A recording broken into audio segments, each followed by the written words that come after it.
अंतरवाली सराटी इथं झालेल्या दगडफेकीबाबत छगन भुजबळ यांनी मोठा आरोप केलाय। पोलिसांवर करण्यात आलेल्या दगडफेकीमध्ये शरद पवार यांच्या पक्षातील आमदाराचा हात असल्याचा अत्यंत खळबळजनक आरोप यावेळेला करण्यात आलेला होता। भुजबळांनी हा आरोप केलेला होता आणि यावर छगन भुजबळ यांनी आज पुन्हा एकदा स्पष्टीकरण दिलेलं आहे। मी म्हटलं शरद पवार साहेबांच्या गटाचे आमदार हा शब्द मी वापरलेला आहे आणि त्यांना आम्ही घरी बसवलं हे सुद्धा मी पुढे बोललो।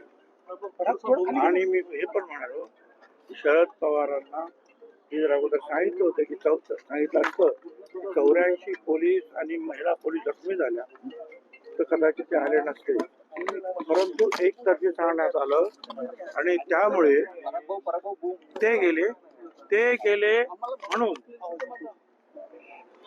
उद्धव ठाकरे गेले आणि हा मोठा। छगन भुजबळ काय म्हणला त्याच्यापेक्षा आपण सावध होणं गरजेचं आहे आता की ते जर आपल्या मराठीचे नेते आपल्याला सपोर्ट करत असतील, ओबीसी बांधव आपल्याला सपोर्ट करत असतील, त्याला बघून घेऊ जर असं म्हणत असला, त्याला धडा शिकवा असं जर बोलत असला तर मराठ्यांच्या लोकांनी सुद्धा जे आपल्या विरोधात जात आहेत नेते ओबीसीचे त्यांना पण धडा शिकवणं आता गरजेचं आहे।